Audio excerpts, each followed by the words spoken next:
Police officers! An extraordinary scam that cost the British taxpayer millions. We've dealt with what we thought were big frauds before until we came upon this one. For nearly 5 years, an organised crime gang in London cheated the benefit system. It's not just a few friends doing a few claims. It's, to this day, even them figures still unnerve me. To steal over £50 million. This is shocking. The figure is huge. Flying over thousands of people from Bulgaria to make false claims. It was benefit fraud quite clearly on an industrial scale. And spending the money on a luxury lifestyle. Versace, Alexander McQueen. But how did they manage to cheat the system and commit Britain's biggest benefit scam?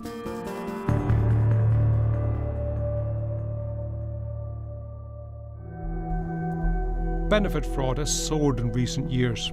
At the Department for Work and Pensions, a highly specialised team are trying to catch those responsible. But the scale of one scam in particular caught everyone by surprise. My own gut reaction was, there is something wrong. But I couldn't say at that point was the scale, but that was why I contacted CPS. I thought, there is something going on here. We need to escalate it a little bit further. It was in 2019 when fraud investigator Carol Ann Mongan from the Department for Work and Pensions started seeing patterns from a number of referrals coming in from job centre staff and elsewhere.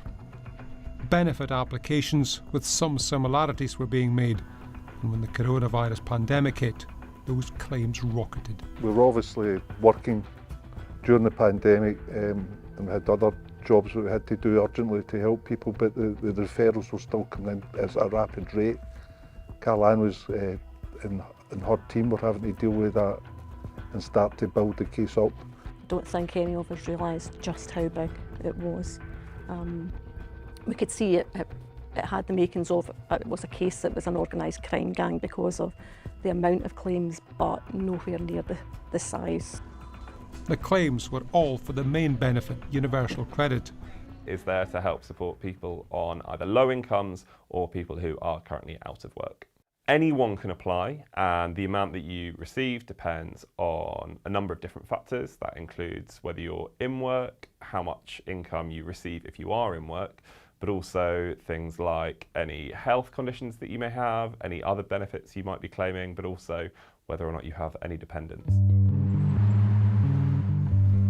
They were tracked back to a variety of businesses in North London. It was clear the team was dealing with highly organised benefit factories. It's usually a place where you have multiple claims being applied for from that location, but without the appearance of it is it's a legitimate business, but its underlying factor is to commit the fraud. There were benefit factories set up across North London. From the outside, they appeared to be legitimate businesses. But inside, they were forging documents, making false benefit claims, stealing millions of pounds. The key factor was the repeating patterns. So you'd have multiple claims going through one address, which is just not logical for a benefit claim. You'd have multiple claims all using one mobile phone number for communications, inherently suspicious. Painstaking analysis of each claim started to reveal common details. Linking the claims, perhaps through the font or wording of a letter, got them a step closer.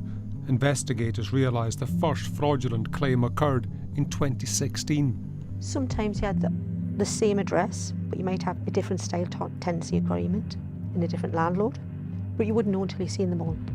But then sometimes there'd be different addresses, so that's where it become quite hard as an investigator.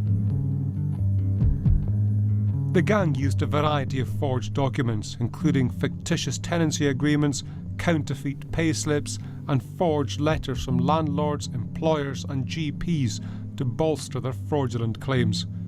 And it worked. The cash came flooding in. This video was found on one of their phones. Money stolen from the taxpayer and meant for those most in need, thrown into the air as confetti for fraudsters. Little did they know, however, the authorities were closing in. In May 2021, the team got permission to raid several properties. When did it dawn on you that this was off the scale? I think it was confirmed on arrest day. The culmination and preparing the file and the investigation and gathering the evidence, gathering the information. We knew it was big, but when the organisation on the arrest day. The investigation team targeted these 3 locations, which were posing as legitimate businesses, accounting or translation services for Bulgarian nationals. This food shop, which is now closed down, may look unsuspecting, but just through the back, Britain's biggest benefit fraud was taking place. Police officers! Oops. This raid is the culmination of 2 years of work. Police officers! Yeah, this morning. Do you need any more? A short distance away, another business was also raided. We found computers open, actually on the Universal Credit application sites. We also found thousands of SIM cards, hundreds and hundreds of phones. Behind his desk he had a big poster of the Scarface, the Al Pacino Scarface, with Al Pacino in it, which I thought was kind of ironic. The fraudsters' homes were also searched. Investigators couldn't have dreamed of what they were about to find. One of the investigators rang in. There was, we now know to be 750,000, but there was just massive quantities of money in various locations in the house. She just went, well, it's everywhere. It's in bags, it's under the bed, it's all over the place. There's some shoes. Designer gear, yes. Expensive makeup. Expensive makeup, yeah. And that's an expensive hairdryer. Dyson hairdryer, I think they're around about £500 a pop. And then you've got watches. Yep. Versace, Alexander McQueen, another high value brand, Coco Chanel, Ugg boots, the Moncler jacket is the big one. How much is this one worth then? I think between £1,200 and £1,500, Is it? depending on where you get them, yeah. The fraudsters had been putting in false universal credit claims and spending the cash on their luxury lifestyle. Does it infuriate you? It does. Especially when you think a big period of the offending was during the pandemic. When people were losing jobs, people were going to food banks. The evidence was left spread about, as you can see from the photographs. They never expected a chap on the door and somebody to come in and seize all that evidence. They thought, in my opinion again, that they were in no risk of being found out. So little wonder they were shocked when you walked through the door. Little wonder. Everything found during the search gave investigators an insight into how the multi-million-pound fraud was committed. The evidence shows that they were bringing Bulgarians from Bulgaria to the UK for the purpose of putting through their benefit fraud factory. I think the favoured method of fraud here was we'll bring these people over, we'll charge them a fee for setting it over, and then when they've gone back, we'll take over the claim and we'll have the payments for ourselves. Are we talking about 6,000 Bulgarians being shipped over here? Potentially. It was very sophisticated. They had false tenancy agreements, templates almost. So templates which would then be obviously changed slightly to go with different landlords and what have you. The massive phones were all linked to different claims. A lot of them will have names and reference numbers. On the back of the phone there was, this is the telephone number that's associated with this person's claim. And if it was a dual SIM, there would be 2 names. Right, and the claim number or whatever it was Yes. behind it as well, right. What's this then? That is a voice changing microphone that you can change your voice to other sexes, e.g. a male speaking as a female and vice versa. And so that would be necessary because they'd receive phone calls and they'd have to answer them and answer the questions. They would have to answer the questions, but obviously they don't want to alert the person at the benefit centre that they're not you sound like a man. So they would definitely be changing it there to mask their true identity. Police officers! On the day, there were a lot of very excited investigators, you know, having gone to the scene and found piles of mobile phones and piles of SIM cards, mountains of claim packs. But of course that creates huge practical problems. That is a lot of data to process and quantify and get ready for court. Proposed in 2010 by the coalition government, universal credit was a replacement for 6 means-tested benefits. Its aim was to simplify the system, cut costs, encourage people into work, and crucially, reduce fraud. It was rolled out gradually from 2013 in different areas, but far from smoothly. Weak management, ineffective control and poor governance. A highly critical report by the National Audit Office says the introduction of the government's flagship welfare policy, universal credit, has been plagued by problems. Admin issues meant payments were often delayed and many claimants ended up in debt. As I speak to you, how much money do you have? Nothing, 4p. The government did make some changes which improved the system and started rolling it out to more and more people. Applying for universal credit is really simple. There are a few ways you can go about it. So you can apply online, there is a phone number you can ring, but also you can apply in person at a job centre. And then when applying, you just need to give a few simple details. So details like your name, your address, and also your national insurance number as well. With the COVID pandemic came even more people claiming benefits. The number of claimants nearly doubled in the first 3 months. To cope with demand and the pandemic restrictions, the benefits rules were relaxed. Crucially, face-to-face checks largely disappeared, and the fraudsters saw an opportunity to strike. It does, obviously, the primary for the department is paying the people who need the benefit. They still ask for support and documentation to be sent, so we're still receiving that information, but obviously we didn't have the person sitting in front of the officers to go through that documentation.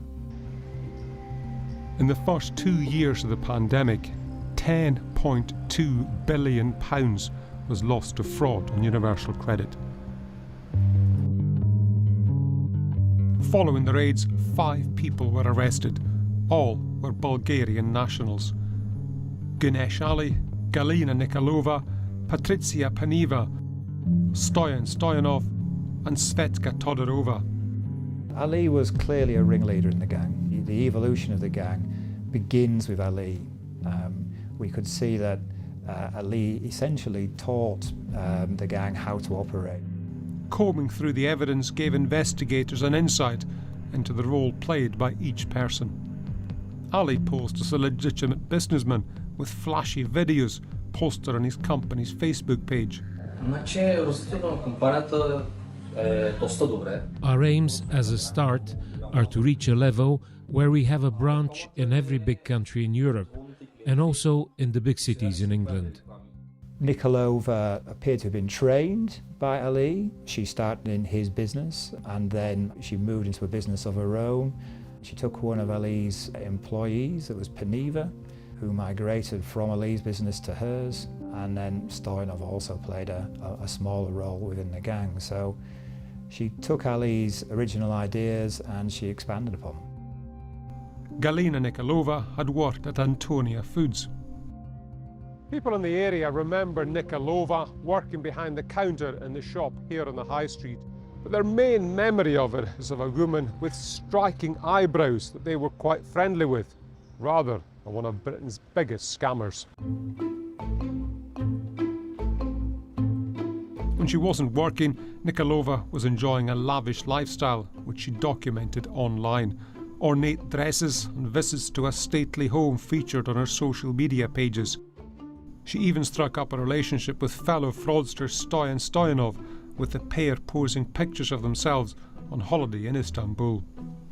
Our nature is civil servants, you're protecting the public purse, number one thing, and you're seeing the extravagance, looking into why were they posted, what were they doing it for, to encourage other people, and that's when the alert starts. It's a false lifestyle they have, because it's maintained on fraudulent benefit claims.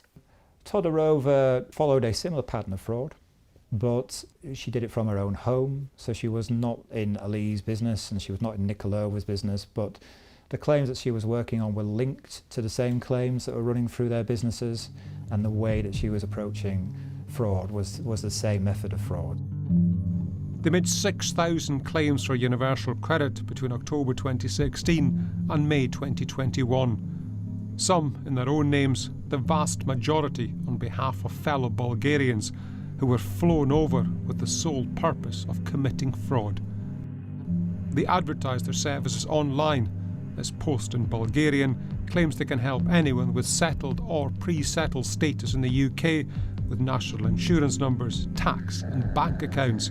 In reality, they were selling their help to scam the DWP.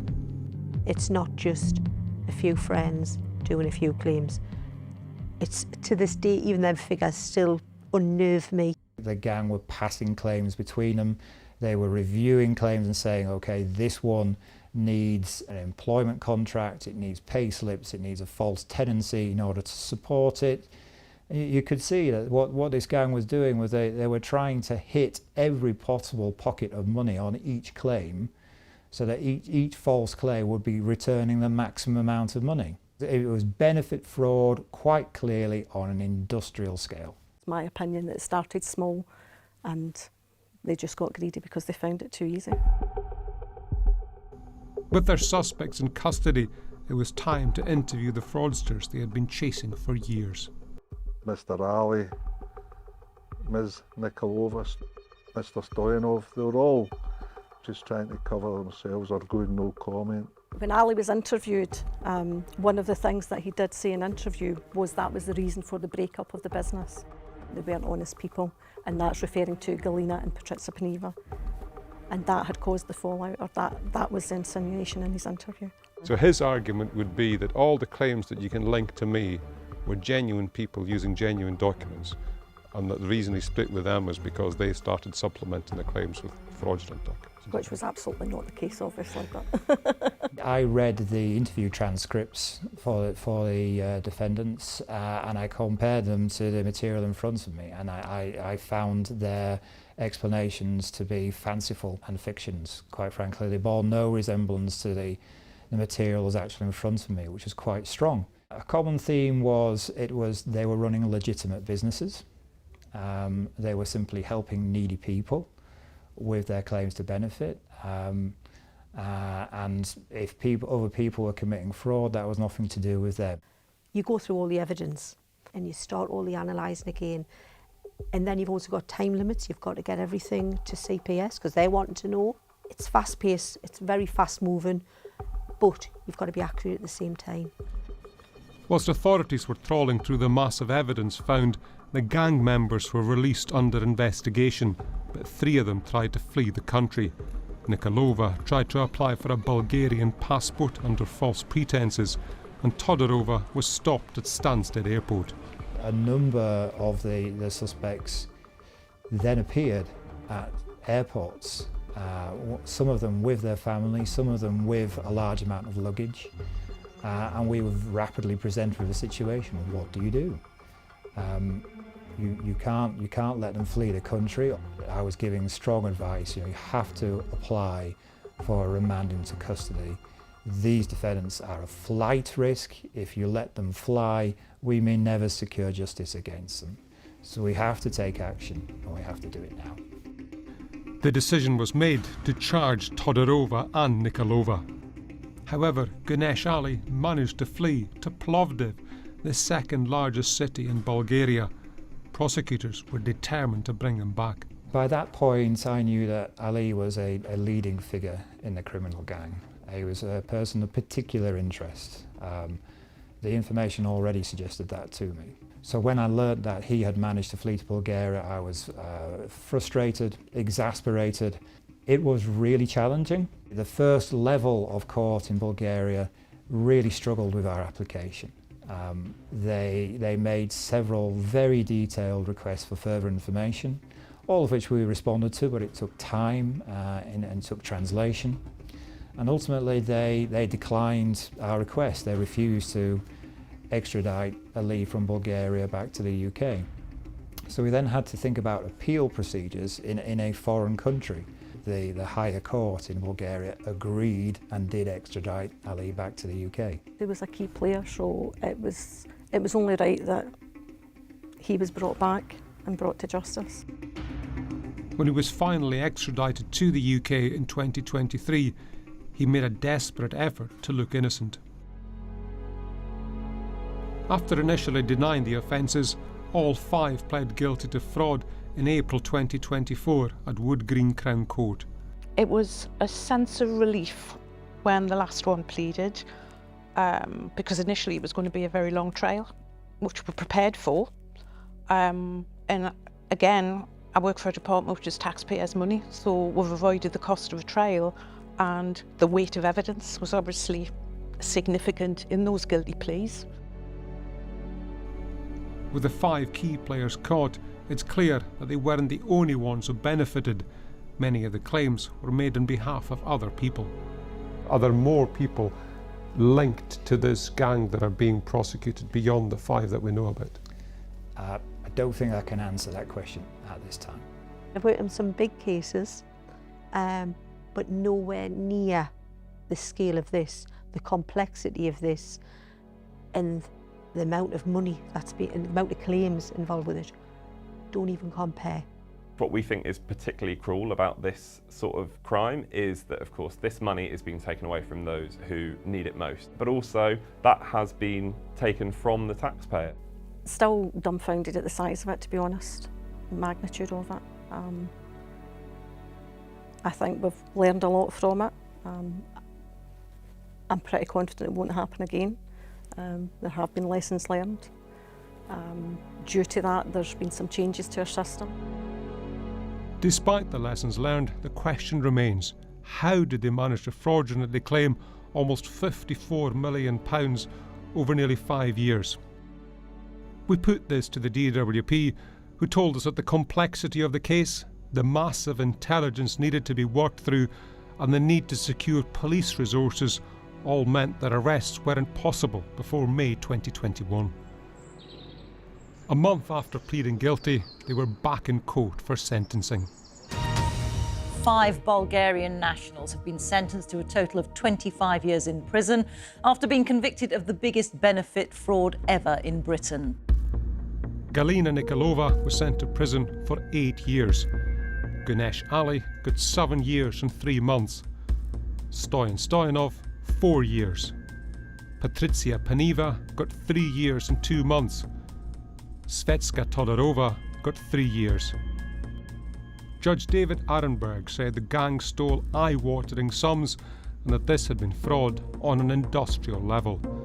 Despite praising the DWP investigators, he criticised the woefully inadequate and extremely lax checking system which failed to identify the same names, addresses and telephone numbers that were being used.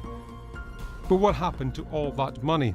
And will the taxpayer ever get anything back? We've found assets in the name of our defendants, we freeze them and we prohibit them from transferring them or selling them, and then confiscation. And that's where this case is heading now. Post-sentence, it will move to my colleagues in the Proceeds of Crime Division, who are very good at what they do, and they will systematically work what assets are attributed to this gang. And they will not be looking just at the UK, they'll be looking globally, they'll be looking particularly at Bulgaria, and based on what they find, they'll be restraining and confiscating as much of that as they can possibly achieve. So there's an expert team that will work on that. All these kind of things are put into a pot, get auctioned off, and hopefully get some funds back into the public pot. And what will happen to the gang after the time in prison is up? I'm confident we'll oppose any deportation until confiscation has been satisfied, because justice is not just about sending these people to prison, it's also about getting the money back for the public purse. Britain's biggest benefit scam has ended with this court imposing the longest ever prison sentences handed down for stealing from the welfare system. Their greed and arrogance became their undoing. The theft of money intended to help the country's poorest was too simple.